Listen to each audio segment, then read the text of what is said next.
Was the ancient Hindu god Shiva not from this earth? There's no temple to signify his death. Shiva was not born, he appeared. In the Hindu culture, one of the supreme gods, Shiva's existence on earth, has always been a mystery for our historians. He's known by the names Shambhu, benign, Shankara, beneficent, Mahasha, great lord, the Mahadeva, great god, which dignify his superhuman abilities. Shiva goes by many identities. In the Hindu trinity, he represents the god that destroys the universe, along with Brahma, the god who creates the universe, and Vishnu, the god that preserves the universe. Thus, he is referred to as Shiva, the destroyer of evil and the transformer. Shiva was not born, he appeared, according to legend. Moreover, many believe that Shiva is a Swayambhu or Swayambhu, which means he is not born from a human body. He was created automatically. He was there when there was nothing and will remain even after everything is destructed. That is why he's also called the Adidev, which means the oldest god in the ancient Vedic texts. Surprisingly, there's no mentioning of parentage, no place of birth. Nobody saw him growing up.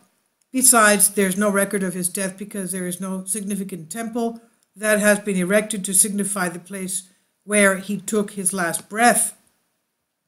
In the Hindu tradition of Shaivism, Shiva is described as an omniscient yogi who lives an ascetic life of the famous Mount Kailash and is represented by his wife Parvati and two sons, Ganesha and Kartikeya. The evidence that Shiva was the earth does not only come from ancient Vedic texts, but also carved in stones and even the Mount Kailash where Shiva supposedly resided. The megalithic Kailash temple dedicated to Shiva is carved from a single rock cliff, and it's said that it took just 18 years to chisel out the estimated 400,000 tons of rock excavated in its construction. But how was this accomplished over 1,000 years ago when modern engineers say such a feat is not even possible with today's technology? Was Shiva a celestial being? India is also home to Earth's oldest surviving religion, which originated about 2000 BC. Interestingly, for many people in India, their gods are not mythological in nature, but are real beings that at times were present on the surface of the planet. Now, let's remember the Kailas and Ellora. And Kailas means Elas. Kailas, Ellora means Ellora, where I have seen the El, meaning the ancient Atlanteans of the mythical pantheon of the Olympic gods of ancient Greece. Now, keep that in mind.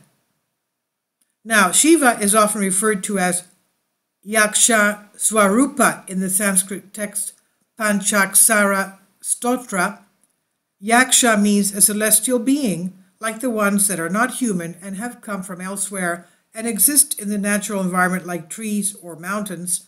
Ancient astronaut theories suggest that Shiva, a powerful being, came from elsewhere and possessed flying machines, incredible weapons, and had supernatural abilities he used for various purposes. Let's remember Kailash, Elas, Ellora. Ellora meaning I have seen the El, meaning the El of the ancient Greeks, the Atlanteans. Now, according to Indian mystic Sadhguru, Yakshas, according to lore, were beings who came from a celestial realm. They were known to be beautiful and ageless. The yogi Shiva fits this description perfectly because there are no records of his birth, his childhood, his old age, or his death. The people around him were always described as otherworldly beings with distorted forms and boneless limbs who spoke an unintelligible language. These were the Ganas, who probably returned with him periodically to Kailas. So were Ganas and Shiva from somewhere else, or probably aliens. According to the southern Indian belief, he was twice as tall as an average woman. Based on these accounts, it would seem that he was nearly 9 feet tall. The only animals he was seen to ride were an elephant and a bull. He was obviously too big to ride any other creature. Shiva and the Great Flood. Ancient astronaut theorists tell us that Shiva most likely arrived at Earth at a time before modern humans walked the planet, but most importantly before the event known as in the Bible as the Great Flood, Noah's Flood. Now the Great Flood is a very important clue. Nearly every culture around the globe has some sort of ancient writing or oral beliefs where they speak about and detail massive destruction that occurred on Earth, the Great Flood. This catastrophic event is said to have wiped out much of life on Earth. Now ancient astronaut theorists point towards Shiva, the god of destruction. Even more interesting is the fact that Tibetan lamas tell that after the Great Flood, when the whole Earth was destroyed by extreme rising waters, when the waters eventually receded, mankind was created by the seed that was guarded by Lord Shiva.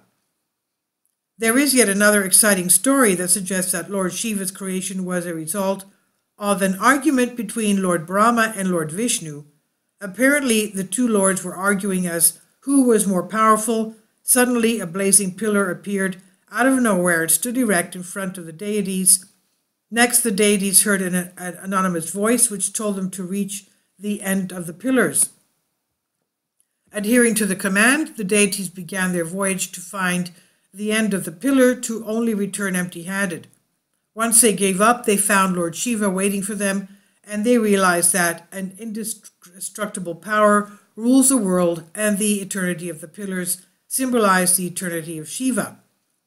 The quote, Na adhi na anth hai uska, which translates to he has no beginning and no end, suggests that he was some outside force that cannot be destroyed, and humans do not possess any such qualities. No one can authenticate that Shiva was not an alien. Similarly, no one can confirm that he was or is.